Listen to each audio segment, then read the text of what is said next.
Good morning, everyone, and thank you for joining us this morning. As part of this is our Women in Enterprise workshop series that we're hosting today. Patricia is going to be delivering our second event of the morning.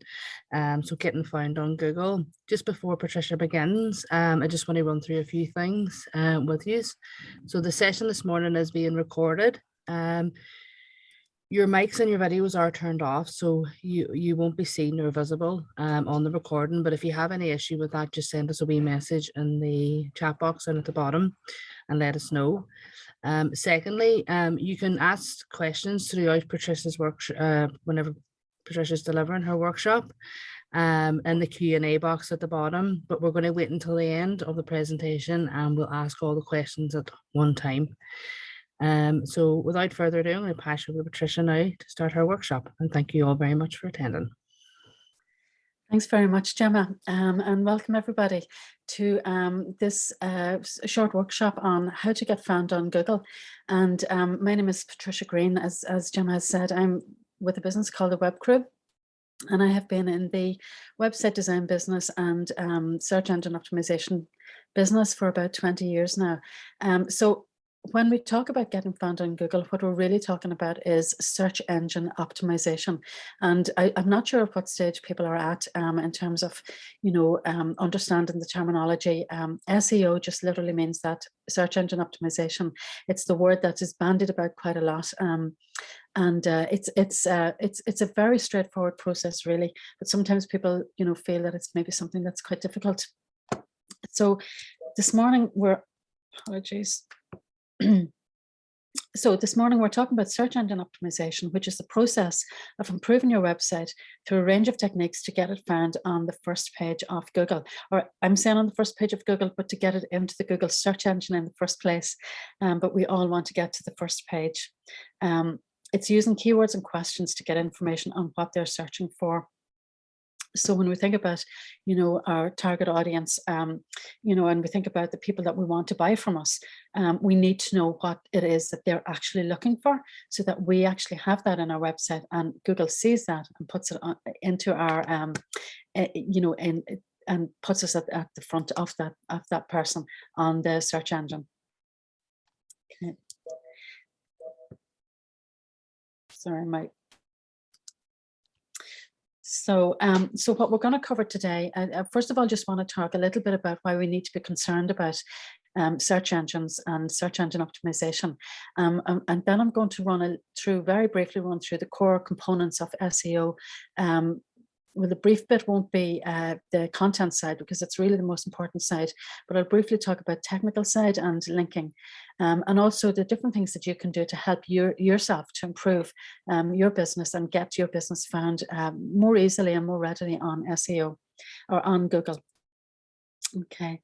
So why do we need to be concerned about SEO? And so some of I've got a few little graphics in here, and they seem to relate to the tourism market in Derry, because I've done a similar presentation recently. So I've just kept some of these up because they're very relevant. So SEO is the main route to a website. It benefits your business greatly, because it means that if you have a website at all and somebody is typing, they literally can find you very, very quickly. People search all of the time, and they will, they'll use different keywords, or they'll use different questions in Google, as we all do, to get a result. And, if you're on the first page of Google, or if you're even down lower on the first page of Google, you still have a great chance to get found, and great chance to compete with much larger businesses, with the top kind of names in your industry. You are able to compete just as well as they are, although it may take a bit of work. It increases brand awareness, because when people start to see your business coming up on Google and search engines, they start to become a lot more familiar with your brand, and they start to maybe start using your brand name as well, which actually is another ranking factor for Google. It leads to sales, and it will bring in leads, and it will bring in sales very, very very quickly and easily once you start understanding it. So Search engines like Google and Bing use these crawlers, or we often hear about them being referred to as bots or spiders, to gather information about all the content that they can find on the internet. And really what that is, it's just pieces of code or pieces of script that go out and basically crawl through your website. So they'll go through every single page and every image, every graphic you've got on your website. They actually kind of scroll through that. So the crawler starts from a known web page and follows links to pages that within the site, as well as to external pages on other sites as well. Okay. So I just thought I'd put up a few stats to help you, understand again about why SEO is so important. So Google processes approximately 70,000 search queries every second. So you can imagine, like, that is literally billions per day. It's really, really massive. We all do it every day. I'm sure if anybody's like me here, you're probably using Google even 3-4 times a day, because we tend to go in and we search all the time. So approximately 55% of all website traffic comes from organic search. Now that includes every type of business, but for business services, that goes up to over 70%. So for example, if you're, maybe like an accountant, or you like yourselves web designers, or you're maybe in HR, those type of business services will actually bring in probably even higher than 70% of traffic will come from organic search, as opposed to, for example, typically less than 5% of website traffic comes from social media channels. And I think that that's really important to kind of take that on board, because people spend a lot of time on social media channels and sometimes forget to actually try and drive traffic over to their website, but also forget about actually using the Google search engine itself to optimize their website. So a third of consumers search for local businesses every day. 99% of all searchers click on the top results, which is really, again, it brings us back to that thing that we already know. We do tend to stay around the top of the page, certainly page 1 of Google. It drives 10 times more web traffic than organic social media. The first result on a Google SERP, and the SERP just stands for search engine results page, has a 28, nearly 29% click-through rate. So that means you have a very high chance of somebody actually clicking through to your website. By the time you get to the 10th result, that click-through rate has fallen to 2.5%. So you can understand again why it is a competitive environment, really, and we have to do our best to actually try and get up to the top of the page. Now, searches with 4 or more words have a better chance of giving your business clicks, especially if you're not in the top position. So really what that means is that although we might often think, well, okay, I'm an accountant, so people just search for accountants, they'll find me, but it's a very competitive keyword to get found for. And if I try and think outside the box and think of a few more words that people may look for, then and have those on my website, then I've got a much better chance of getting found. And 99% of Google searches are, sorry, I'm just going to move my are 4 words or more. Sorry, that's that. So this is just a little graphic to show as well organic search sources by industry, and it's a little bit blurry here, but what you can see is that in the retail industry, you've got organic searches coming in, under 50%, and then they're using display and email and referrals, and also paid search, which is the yellow bar. So retail will typically use a lot of paid search to get found. If we move over to business services, this is much, much higher, as we can see here. Also using a lot of email and referrals, and then it's lower on the paid side. But if you can see, this very small bar across the bottom is to do with social and getting traffic to your website from social media. So again, it just kind of brings us back to that point that it's really, really important to actually optimize for the Google search engine, maybe sometimes even over social media, although social media is obviously, is very, very key to keep your brand awareness up there, to be visible every day. It's very important to go back to Google and see what is it that they're looking for. So benefits to your business, it's a cost-effective method of naturally increasing visibility for your website. The higher it ranks, the more credible your website becomes. It helps to create a trustworthy and positive user experience, as it encourages you to focus on user experience. So whenever you start to kind of take on board, you know, that I want to get my website found on Google, I want people to find me when they type in certain keywords. What happens is you start to kind of focus on, what do I need to do on my website to actually make that happen? And when you're doing all of that, you're starting to make Google quite happy with you as well, because that's what they're looking for. They, at the end of the day, they have a search engine here. They want people to be satisfied and happy with the results that they produce. So if your website is maybe not keeping people on the site long enough, and people are clicking off, or they're not visiting it enough, or it appears that you don't have enough content to get found in the first place, then you really just keep yourself down low in the Google rankings, because it's not actually, you know, helping them to satisfy their users. And I think it's good to think of it that way as well. Helps improve brands awareness, and the big thing, helps you compete with bigger businesses and organizations, and brings in more customers, leads, and sales. So people use Google every single day to research, compare, and decide to buy, you know, and that's the thing to kind of try and bear in mind as well, is that people are using it not just when they're ready to buy, but also when they're thinking about buying, when they're thinking about what is it that they need. They might need a new set of, you know, blinds for their windows. They're going to start researching, first of all, to see, you know, well, what kind of blinds will I get? Will I get Venetians? Will I get, you know, shutters? You know, and then they'll start to compare. So they're going on when they're getting a bit more to decision stage.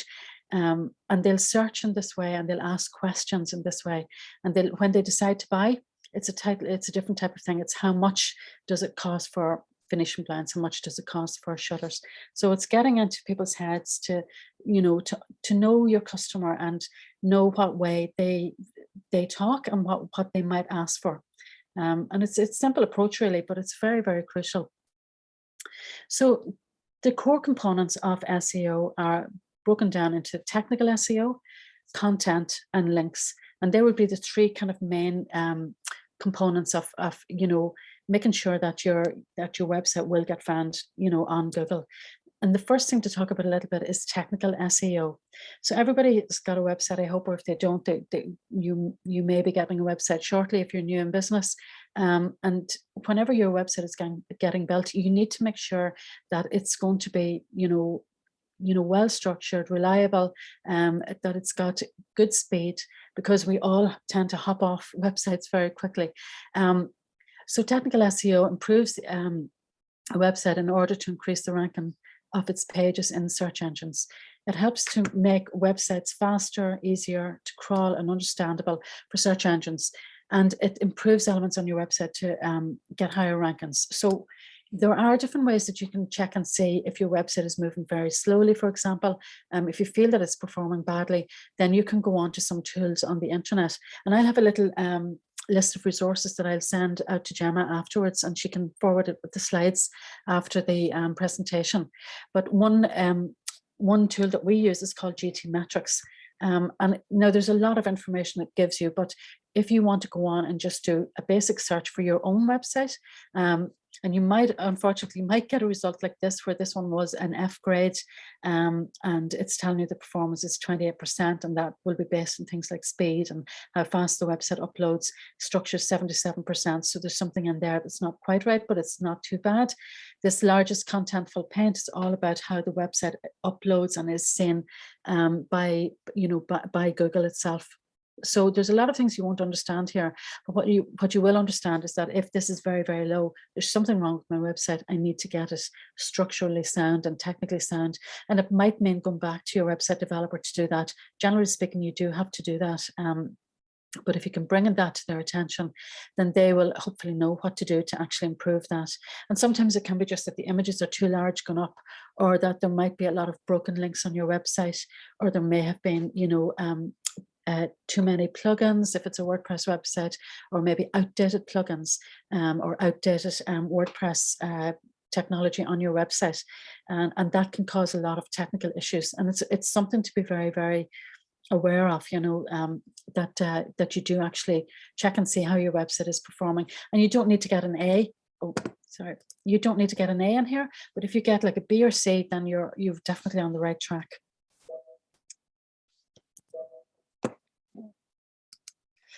So some tips for the technical SEO side of things are check your speed. People will leave if not uploaded within 3 to 5 seconds. Now, sometimes they might wait a little bit longer if they know this is definitely the website I want. But if it's that they're just getting results through Google, then we're all a bit impatient nowadays. Unfortunately, it's just the way that we've become. So make sure that the website structure is sound. Many crawling and indexing issues happen because of poorly designed site structure. Making sure that your website is mobile friendly. Now, most websites nowadays probably are mobile friendly, but there are still a lot of websites out there that are not. And that's where you maybe have to pinch the screen to look, you know, at the content of the screen rather than it being naturally responsive and changing shape and size because of the mobile size. Every website nowadays needs to have an SSL certificate. So you know how sometimes when you land on a website, you might see a little warning by Google to say, this site is not secure, you know, do you want to advance? And that's because in a few years ago, Google, you know, made it essential that every website has to have an SSL certificate. So it stands for Secure Socket Layer. It's an extra level of security on your website. And again, it's something that you may have to go to your website developer for. But if you feel, if your website in the browser bar doesn't have a little lock button at the top, or a little lock icon, I should say, at the top, then it will probably say that your website doesn't have an SSL certificate, and you should approach your website developer for that. But it's very, very important because Google will literally demote your website and it won't show your website. And obviously getting a warning like that is a very, very, very bad sign, I suppose. People won't want to visit the site. So an XML sitemap is generally something that's created that tells Google exactly how many pages are on this site and how they're all linked to each other. So it's really important for Google to have that information. Again, if you have a WordPress website and you might have a Yoast SEO package in there, or there are other SEO packages more advanced, or even you know, any of the Wix or Weebly website builders, they will all tend to generate the XML sitemap for you and submit that to Google. But it is something that, you know, again, talking to your website developer to make sure that there is an XML sitemap there for your website. There's a tool called Google Search Console, which you can register your website for. And you usually have to have either Google Analytics or you may have to install a bit of code to verify your website within Google Search Console, but it will actually let you see if your XML sitemap is there as well. So you can also use Google Search Console to check and see if there are any errors on your website. It's a very technical platform, but it's a really, really good platform. Optimizing your images for the internet and making sure your images are not too large. So whenever you're uploading images to your website, if they're over like a megabyte, you know, even over half a megabyte in size, then that can start to slow your website down, especially if you've got multiple images. So for example, and I know some people are doing a Canva workshop later on today, but if you use Canva maybe to help your to get your images ready for your website, you can choose to compress the image that you download. It might say it will be lower quality, but the quality will be absolutely perfect fine for the internet. So always do that. Equally, if you have PDFs that you're putting onto your website, I would strongly advise to use a tool such as smallpdf.com or smallpdf.co.uk, I forget. It will actually compress PDFs much further as well, because sometimes people might decide to upload their brochure as a PDF, but if it's like, you know, 7 megabyte or 10, 11 megabyte in size, that starts to have an impact on the speed and the structural soundness of your website. So again, use the tools that are there to make sure that everything is nice and easy for the actual website itself. So fix any site errors coming up, and just optimize internal links. And that just means, you know, making sure that you've got good internal linking, you know, going on within your website. So content. So content, when we talk about Google, is probably the biggest thing and the main thing really that Google wants to see on your website. And again, it just goes back to the thing that Google have a search engine. They want their users to be happy, even though we're on everybody's using Google every single day. They still need to know that the website that they're visiting is keeping them happy, basically, is keeping you happy as a user. So there's three major elements to consider when you're producing content to help your website to rank well. And keyword strategy is one, site structure is obviously the other, and copywriting and creating content for your website is the other one. So Google is able to understand user queries. It tries to determine what the search intent of the user is. Okay, so there may be, whenever somebody types in, they're looking for something like, for example, if they're looking for a cruise and they're inquiring about a cruise on the Google search engine, they might be looking for either to book a cruise, or they might just be looking for information on cruises. And Google will tend to understand what it is that they're looking for, and they'll know it a little bit through the way that they phrased the question they put in, or the key phrase that they've put in. They'll also know because of their previous browsing history, if they've got a Gmail account. There's a lot of different ways that Google can understand what it is that we're actually looking for, and it will attempt to serve us the results that it thinks that is of most interest to us. So it will understand. It's very, very clever, very clever. Search, it's a very clever AI. Basically, it's artificial intelligence that's getting better and better all of the time. So they'll try to put up the pages that will best fit the intent of the user, if that makes sense. So for your keyword strategy, then if you're, I'm going to go through a few different ways that you can actually, help you to find what are the best keywords to use, or what other keywords can you be using. But if you start off by writing down the mission of your business, so you need to, revisit your business yourself and say, well, what is my business all about? Who is it that we serve? What is it that we do exactly? And sometimes you have to get really descriptive, about your business. And within that, then make a list of all the keywords that you want to be found for. Bearing in mind all of the time the customer and what it is that you think they will be looking for. So you might have a few different pages on your website, but one might be for the person who's just looking for background information on something, and one might be for when people are actually ready to buy and they're closer to that point. So creating different landing pages for those keywords or key phrases, using long tail keywords or long tail phrases, and that again is just where we've used maybe 3 or 4 keywords, and not just one, but we've used a few.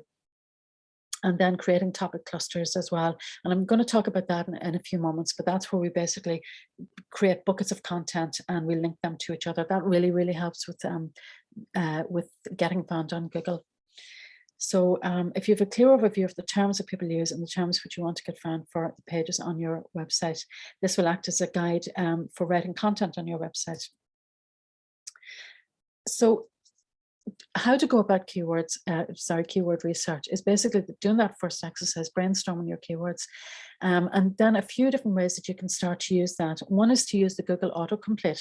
So when you start to type something into Google, it starts to complete it for us. It starts to complete and put suggestions in, and we can use that straight away because Google have already, these are the keywords that people have already put in there. So you may as well, take note of those and use those someplace on your website. Searches related to is something that comes up, and I'll have a wee graphic in a minute to show you a typical of, search engine results page. So searches related to will also come up on the Google search engine. People also ask is another section that may come up on the search results page. Answer the Public is a tool that you can use to go on and find what are the questions that people type into Google in relation to any particular keyword. And they'll have a list of a huge list of the ways that the various different ways that people ask questions when they're actually typing into Google. SEMrush is another, it's a tool that you can use. Now it may be paid for, but you can, subscribe to it, and there's some free elements to it where you can actually find out what are the keywords people use, and also, you'll find a bit about competitors and what competitors are using as well. And Keywords Everywhere it's a tool again that you can use. It's also a Chrome extension which you can add, and you can it will give you a list as well of the different keywords that people will use. So if you come up with your short list of keywords, you can then get a much more expanded list. this is an example from the Answer the Public website platform. And it's, if you just go on to answerthepublic.com, you'll find this. So I had done this recently for things to do in dairy. And then what it gave me was just a list of all the questions that people have at some stage or other typed into Google. So things to do in dairy this weekend, things to do in dairy tomorrow, things to do in dairy this Christmas, things to do in dairy tonight. So you can see how, although we might have just started thinking about, well, okay, we'll just have a page on the website that says things to do in dairy. Why not create one, you know, a blog, and then add a page that's got this weekend, that's got tomorrow, that's got this Christmas, because this is what people are actually looking for, you know, with toddlers. Things to do in dairy in the rain, brilliant one for any tourism business. So if you've got these, people are typing them in, and it's, again, it's going back to understanding, you know, what your customer might be looking for and actually getting that onto the website. And again, I just typed this up here. So you can see here that people also ask. So, you know, when I've written in things to do in dairy, these questions have come up, and it's typical of what people are actually typing in. It's given us a few different things. And over here as well, people also search for things to do in dairy during the lockdown. So Google has given us a lot of information straight up, you know, and they're letting us know what else people are actually typing in. And we can use that to our advantage and actually put it into our website to get that traffic. I just tried it with things to do in Londonderry, and it's just very slightly different results. And again, and some of the same results. But, you know, again, you know, and it's shown here that part of the top attractions to visit in Derry, this is actually going to be on the TripAdvisor website. That's the top result up here. But again, you can say, well, okay, you know, if I had a tourism business, I could actually write that into my website as well, and get traffic for it. So the way that you can actually use keywords on your website is to add it into meta descriptions, SEO titles, and page URLs. Now, in a few moments, I'll show you a graphic, you know, to show you what this meta description will look like on the Google search engine. But use keywords and page titles and headers and alt image tags. So every image that goes onto your website will have a facility in there for you to put in what's called an alt tag. And alt just means alternative. And the reason why you give it a tag, and the tag should be describing what the image is about, preferably if it has a keyword in there, that would be great. But the reason for that is that, first of all, Google can't read an image. You know, its bots can't read that. It can only read words within the code. And also it's used for visually impaired people as well. So if they're using voice activated computer, it will read out to them the description of the image. So the more descriptive you have it, it also helps your website to get found through the image search on Google as well. And like a lot of us use image search on Google. And, you know, that's one way that you can actually help, you know, with your rankings as well, because Google will see that you have made that effort to properly structure your website. So inserting the keywords in the first and last paragraphs and evenly throughout. Keywords should be relevant and highly applicable to your content. So relevant keywords. Use it in anchor text links, and that just means links to other pages, and then use it about every 100 to 150 words. So it's not, you know, and even at that, to be honest, like if it was every couple of hundred words, that would probably be more than enough if you've got a long paragraph of text. So blogs are the most common way to create content really on your website, and really every website probably should have a blog section, or you can call it news or resources or insights. You can call it really whatever you want. The term blog has kind of moved on a lot since we first started using it many years ago, and everybody thought it was just there to, you know, be a way for people to write up what they were doing today. So it's not always that. A blog is, and most websites have a facility to, you know, add blogs or blog posts. You know, it's a section on a website where you can continually create new content, individual pieces of content, so that they've got an individual URL, and the content is unique to that blog post. So this is where you can actually start to really fill out the level of content that you've got on your website. And to be honest, websites with more pages will have a much higher chance of getting found on Google, simply because you've got more content. You've within that content, you've probably answered the typical customers' questions that are coming up through the Google search, and Google will see that, and they'll promote yours over somebody else's who either doesn't have a blog or doesn't have any content in their blog. So 3 important factors to consider: your ideal customer's journey, and that's just back to, again, if you're writing a blog, are you thinking about the person who's researching, or are you thinking about the person who's ready to buy? The topics that they research at each stage, and how you can get them from one stage to the next. So if you're writing a blog, you also want to then point them over to the next place that you want them to go. So have like a call to action, a button or a link within that blog to bring them to some place that you want them to move closer to a decision-making stage. If that makes sense, hopefully. So blogs, again, all need an article title or a headline, which I'm calling it here a headline. And those headlines are not just important, for just to be an article title, but they should help you connect with your audience. Now, they're also very, very important as well, because if you are sharing your content out on social media, then if people like the headline, there's a much greater chance that they'll click over. And that in itself is also a Google ranking factor, because Google like to see that you are getting traffic and you are making that effort to get traffic, over from Facebook, LinkedIn, Twitter, wherever it may be. There's a free headline analyzer tool that you can use. They'll push you into a paid for, as all of these do, solution as well. But you can start off and maybe use it for a month, I think up to a month, and you can maybe test out your headlines. So this would be, if you have a think about your keywords, and then check and see what other keywords are out there through the results on Google, and then start creating your article titles. You can check them out in this tool to see if they will connect with your audience, because how we actually respond to when we see an article title, we almost respond emotionally to what we see, and that will make us click or not click, and it'll make us click in to read an article, or just skip it over to go to someplace else. So this tool will actually tell you what the emotional value is, and it'll also give you the SEO, an SEO score as well.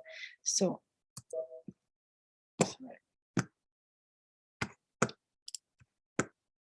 sorry, my clicker just wasn't working there. So in this headline analyzer, and I have just gone in and I have done a search for, first of all, for accountants. And I've just put in the keyword accountants, and I see that I've got a very low headline score here and a very low SEO score. But I changed that then to how a local accountant can help you grow your business. And I've put that in there as an article title. And I've got straight away a very high headline score of 84 and an SEO score of 66. Now, if you go in and maybe use this wee tool to just play about with it and see what you can find out and how you can actually create good article titles for your blog or for your content on your website, you'll start to be able to see all the detail that it will give you. It'll explain to you clearly why something's working, why it's not. It'll give you, wee tips on what to do to improve. And also within that, you can decide, well, your keyword there might be local accountant helps grow your business. That could be the key phrase that you're using for this. But it's a really brilliant tool. I would definitely advise using it, because it can make a big difference into getting traffic to your website. And also it helps you to focus on what the content is that you need to actually have, on the website as well. So cluster topics, I just briefly mentioned them earlier, and that's really where, you have got your keywords and your long tail keywords, and now you've got your article headings. And a way that you could maybe structure them is to have main topics. And then, in my business, a main topic might be website design. Then I might have something on, WordPress. I might have something on hosting, and might have something on SEO. And off all of that, then I might have 3 different articles on SEO, 3 different articles on WordPress, and 3 different articles on hosting. And I will link each of them to the main page in that section, and then go back into the overall topic that I have. And that actually helps, because again, Google can see that I'm linking relevant articles to each other, and they really, really like that. It makes great sense to Google, because they feel that you're creating relevant content, and there's more content on there for people to, to see and to keep them on the website and learning and being inspired. Yeah, so Google, they have an acronym called EAT: Expertise, Authority, and Trust. And it's just that this is something that they'll actually rank your website for. So it's worth bearing in mind. And basically how you satisfy that is by going in to create the content that satisfies the users. Page and post structure on your website is also very important. And a lot of people will see, headings or hashtags on the back end of their website. And that basically they're just wee tags that go in front of headings. It's usually in the coding side. Mostly people won't see it, but it's good to be aware of it because it tells Google how this page is structured. So if you use hashtags well, then it'll help you, with the Google. It'll help you to get that message across to Google that you're breaking this down for the reader. Okay, so I've just pulled out a little example here, and this is actually on the Maldron website, Maldron Dairy, and their website. So they've got a big long blog. If you want to go onto the website and have a look at it to make sense of what I'm saying here, it's much longer than I've got in the wee graphic here. So basically what they have done is they've created a blog, Things to Do in Dairy, bucket list. And then within that, they have broken it down. I've broken it down on this side here for you to see. Their H1 is the title of their page, and their H2 is then the Things to Do in Dairy during the day, which is here. And within that, now you can't see it here, but within that, they've now got it subdivided further. They've got Delve into Dairy's Past with a Guided Tour, Step Up Your Cultural and History Game, etc., etc. And then they've got another H2 down below where it says Things to Do in Dairy at Night. And then they've broken it up further. So what they've done, if you go onto that website and have a look at that, it's just been very well broken up by the content writer there. They've got a lot of information in there, but they've broken it down so Google can see, what each section is going to be about, and it can see if there's an answer in there for a user's search. And also it helps people just kind of read that very, very easily. They can kind of skip through it and scan to where they want to be, on that page. So how to structure the perfect blog post. Again, you'll get this in the slides. So it's just got some little tips here, about keeping sentences short, use paragraphs, headings and subheadings, using bullet points. Google really likes that because, again, because we don't like to read, if it's very heavy reading, it's very hard for us to do that on screen. Whereas if we've got some things to break it up, like an image or, maybe a block quote, something like that, that makes it much easier on our eyes, so we can get through it a little bit easier. I mentioned earlier just about meta descriptions, and this is if you look at the front end, of a Google search engine page, you'll always see the URL up here, and this is called the SEO title. So whatever's written in here is the SEO title, and then whatever's down here is the meta description. Now, on most website builders, you'll have an opportunity to put this in. You'll obviously have the URL, which is the title of the web page.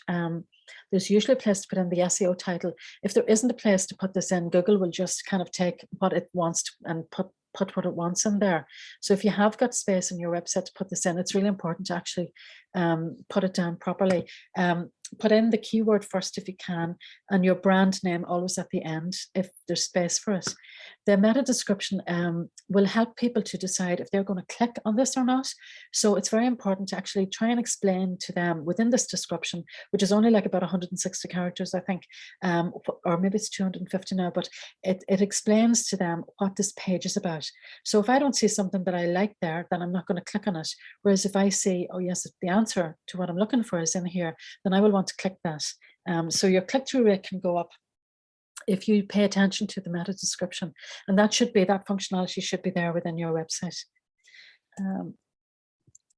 So the last kind of main core component of SEO, so we talked a wee bit about the technical side, now the content side, and then now linking. So linking is really important for Google because it's how the bots are following websites throughout the internet, basically. So if you have links to your website from other websites that are what Google would determine as relevant, and are, you know, of authority. So if they have already got a lot of visitors going to another website, and that website is now linking to your website, that's a plus. It's like a vote up basically for your website from Google. They will really like that, because they feel that this other website that's maybe got a lot of traffic going to it already, it's got a good reputation as far as they're concerned, is linking over to yours, which says that your website must be worth looking at. It must be credible. Again, you know, there's a couple of different ways that you can get links. So, you know, sometimes people will find your content and decide to link to you, which is absolutely brilliant.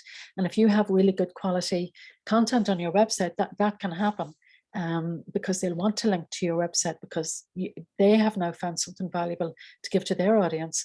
Or you put your content in front of somebody and they choose to link to you. So you maybe ask a website owner, can you link back to me? So if you can maybe focus this on other people within your industry, if you've got like an industry association or something like that, where maybe you could be the expert on talking about a certain type of, say if you're an accountant, maybe talking about certain types of tax practices or whatever, and you get onto like, I don't know, the Accountancy Association website, and they link back to your website. That's a really, really good way to get that backlink going. PageRank counts the number of links and measures the authority of those links. Sometimes you'll see you'll see a thing called domain authority, or DA. It's something that was set up by a company called Moz, and they will actually rank, according to authority. So a regular business website will be maybe down at like, anywhere between, 0 to maybe 20, 30, and it, for a domain authority, whereas like maybe websites such as even Facebook, will be way up there at almost 100, because they have got they've done so many different things to satisfy Google. So some things you can do to improve your website SEO. And one of the first things is to make sure that you've got a tool called Google Analytics on your website. And this tool, I don't know if, again, where people are at with this, but this is a tool that Google provide us to actually put script on our website. And then we can go in and we can see how many visitors are coming to our website, how many people are coming back to visit our website, which shows a lot of loyalty, and it's a really good ranking factor. It'll tell us, if there's a bounce rate, it'll tell us how long people stay on the website for, how many sessions they visit, how many pages they visit within the session. And also you can set up some goals on the website. So for example, it might be goals like how many people visit my contact page, how many people visit a certain blog page, how many people are submitting a contact form. It's really good quality content that you're actually, quality information that you're getting back from Google. And it's really important to find out if you've actually got this on your website and use it. At least on a monthly basis to see how many, leads or how many visitors you're getting to your website, because it'll help to motivate you and make sure you're actually doing something to get the traffic. Being aware of your competition and just know where you are against your competition on Google for the main keywords that you want to get found for. Improve your website user experience. So again, go through your website and see, is this an easy website for my visitors to get through, or is it very slow uploading, are there problems with it? Make it easy to access and navigate, creating the topic clusters and optimizing for long tail keywords as well. These are the different things that you can do to get found on Google, and to help yourself. Create the compelling headlines using the headline analyzer, generating links back to your website, and audit your website to make sure that its performance is good. So I know I'm flying through a lot of different points here, but I think the most important thing is to just really be aware of what it is that Google are actually looking for. And I'm just going to briefly go through Google My Business, which is it's the business page that's there that Google provides, or the business platform, to particularly target local SEO. So that would be people within our local area. Now, whether you're somebody who's, doesn't serve the local community or not, it's really important to actually have this, because it means that you, if you've got Google My Business and you've registered your website with it, it means that your website can get found on the maps as well. So Google My Business is a great little tool. it will provide you a lot of different ways to create, to add content into Google itself. It's a powerful local search engine, and just to show you a few different things that it can do. So on the back end of Google My Business, you can create a post, you can add photographs. They will always try to get you to create ads, and obviously that's the other way that Google can that you can get found on Google, but it's paid advertising, and it's a very complicated area if you're especially if you're just starting out. So you can add all your business details into Google My Business. You can get reviews from trusted sources. You can create special offers and events, and you can actually add blog posts up to 300 words. You can add images, and you can check insights. So these are the things that Google are providing to us all for free to do. And also Google would really like to see that we're using Google My Business.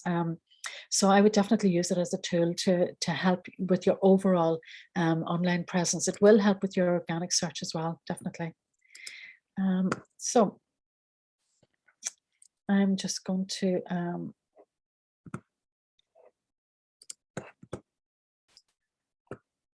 that's my last slide, actually, sorry, and I've probably run a little bit over my time, Gemma. I'm not just too sure. No, I'm just you're going to okay. check and see if we've got any questions. We do. Yep. We are just time restrained, so we'll just maybe answer one question for now. But I just want to thank you very much for your presentation. It was really, really informative, and I'm sure everybody will agree that it was a great insight into Google. Definitely learned a lot of things that I never even would have thought of before. So just to go in there, we'll answer the first wee question, and that is just what would you advise is a better option to Yoast for a WordPress website? Yeah, well, there is another tool that we would often use, which is called Rank Math. And that is another, it's probably a little bit more advanced than Yoast. There's still a free option that you can get on that. It's like everything else, whenever you go to the kind of paid for, there's always more tools, but it is a very, very good tool. So yes, the thing is that if it's a regular business type website, Yoast is still actually very, very good if you really, follow every single element. It'll give you so many suggestions, and if you follow every suggestion and input every suggestion, then the ranking will definitely go up. So it's really using the tool as opposed to, because sometimes we kind of put the tool in but we're not really too sure what to do, but use the tool as much as possible. But Rank Math would be the other one that I would say have a look at that. Yeah, definitely. Thank you, Patricia. And unfortunately, we've just run out of time there, but I would just like to thank everybody for attending today, and to make sure and check out the rest of the week's Enterprise Week program on our website, derrystrabane.com/Enterprise Week, and have a look at all the other events that are happening this week. So again, thank you very much, Patricia, and we will see you all soon. Thank you very much. Okay, thank you. Bye. Bye.